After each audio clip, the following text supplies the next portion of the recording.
This video is going to be coming out a lot later than normal, but I have a video completely finished that's going to be pushed tomorrow. But we have breaking news. Adam Schefter reported that the Patriots are releasing four-time Pro Bowl cornerback Stephon Gilmore, who was eligible to come off the physically unable to perform list after week 6. Patriots were roughly $54,000 under the salary cap, but needed to clear up some cap space, will now find themselves with an additional $5.8 million. Gilmore was in the last year of his contract, so the New England Patriots do not owe him any more money.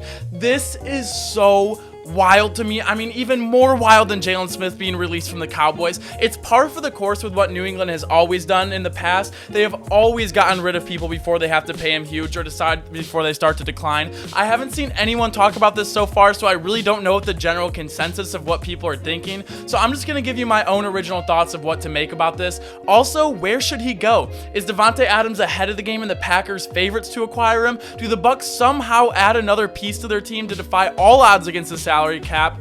Well, no. Actually, as I was writing this video, I was paying attention. I was in class and I saw there was a trade, so I had to delete everything I wrote about where I think he should go. The Carolina Panthers got him for a 2023 6th-round pick.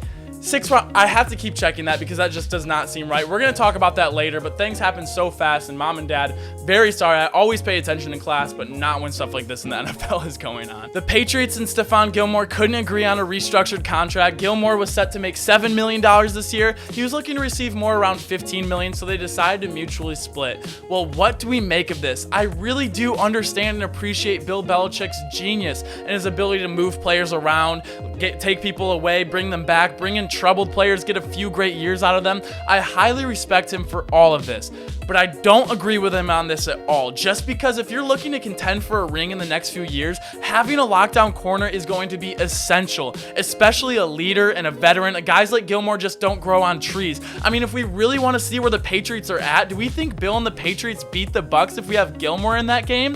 It's hard to say that one person could change the entire game, but it's not all that hard to say that when the person is a lockdown corner like Stephon Gilmore. Because as I was writing this and I was thinking about him leaving, I just had to delete all of it because it doesn't matter anymore what I think he should go or where I think he could go, because the trade is done. The Carolina Panthers newly acquired CJ Henderson, new quarterback in Sam Darnold, with a defense that started its first 3 games with a historic pace. Their run defense was otherworldly, albeit against the Jets, Saints, and Texans, but they were only allowing like 45 rushing yards a game. Their defense was on pace to be the greatest of all time throughout 3 games, and regardless of who you're playing, but I'm not calling them that. It does say something though. Their first-round pick JC Horn is out for 2 to 3 months with a broken foot, but should return eventually. The defense could be an absolute problem, especially adding Gilmore to this. Not to mention Darnold looks amazing. Their offensive line is middle of the pack, but not the biggest weakness in the world. DJ Moore is legit, only continues to improve. I love the rookie Terrace Marshall, and we can't forget about McCaffrey, who is likely to play in week 5, or at least he's questionable to play next week. So before we talk about exactly what this means for Carolina, we need to briefly talk about why I don't like the Patriots doing this. I understand they probably want money to get Jamie Collins back or something like that, but this is the 2019 Defensive Player of the Year we're talking about here. Someone that can lock down a receiver and completely take them out of the game and still give you 5 or 6 interceptions a year, a few forced fumbles. And I saw a film session with Stephon Gilmore, and not only is he an athletic freak and can run and cut with anyone in press man, but he is wicked smart. His understanding of the game and love for film is next level, and having a guy like that on your roster not only elevates the team in his play, but it's going to elevate the play of JC Horn, as CJ Henderson, whoever their current starting cornerbacks are. But what I think the Patriots should have done is the Darrelle Revis method. Ask Stephon Gilmore to bet on himself, because usually teams will pay less money to give players security with a long-term deal, offer more money for a 1 to 2 year extension, get him at the end of his peak prime, have him bet on himself again. It worked out amazing for Darrelle Revis. He got like 2 or 3 deals in a row with massive amounts of money like this. I love Belichick, but this just seems like another Malcolm Butler Super Bowl where he says, I can do it without him. I can put anyone out there and win. And actually, as I'm thinking about this out loud right now, if Belichick actually made this trade happen to Carolina to put him in Brady's division because he doesn't think he can contend this year, but do anything to get someone tough in Brady's division, that's diabolically genius. I absolutely love that. I just thought about that. Sorry, but let's continue.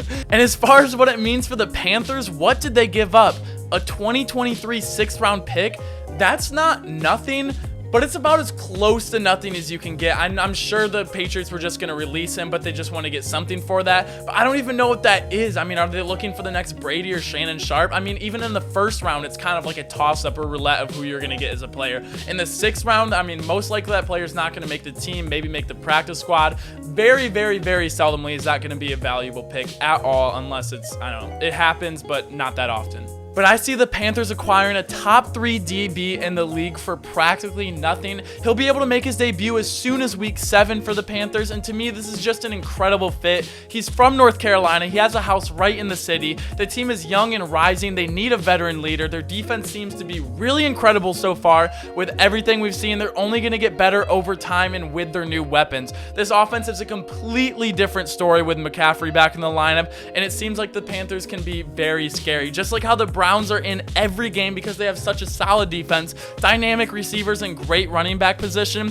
Obviously, end to end, I don't think the Panthers are as skilled as the Browns are, especially offensive line, but this will make a significant improvement to their team. I absolutely love this trade for them. And I haven't talked about Jaylon Smith yet, but because I don't usually do the breaking news type of stuff, I like to do more film analysis, breaking down the games, players, or coaching, but this was way too big of a deal not to cover. But let me know what you guys think about this situation. It is absolutely insane to me, but I'm actually more curious if you guys like me covering the day-to-day stuff, because this honestly didn't take too long. There really wasn't a ton of film to go over. I'm not breaking down certain games or schemes or all of this. It's just more of a breaking news kind of fit how I think it is initially. I haven't seen anything on it. I don't know what anyone else thinks about it, if they think it's the best or worst thing ever. I think the Patriots could have signed him for a lot of money for a 1 or 2 year extension, because if they want their window now, what they did this offseason proves that they wanted to win right now, because they spent like $150 million in like 48 hours. It was ridiculous. I understand they want to stay under the cap. Maybe they want Jamie Collins back really now, but this is Stephon Gilmore.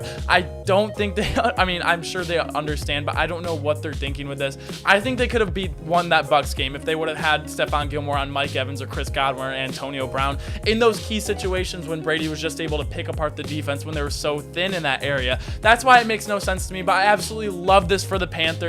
I actually love this pick for them, especially getting it for a 6th round pick, practically nothing. It's going to be amazing. They are going to have to pay him or get him on a new deal, but I think that's more than happy with that. And especially if they can pay him with pair him with JC Horn, that's going to be fantastic. But let me know what you guys think. Make sure to like this video if you like videos like these. Make sure to comment down below what you think of the situation. Make sure to subscribe if you enjoy daily sports content. Thank you guys so much for checking out the channel and tuning in. I appreciate y'all so much, and I will see you all tomorrow. Peace.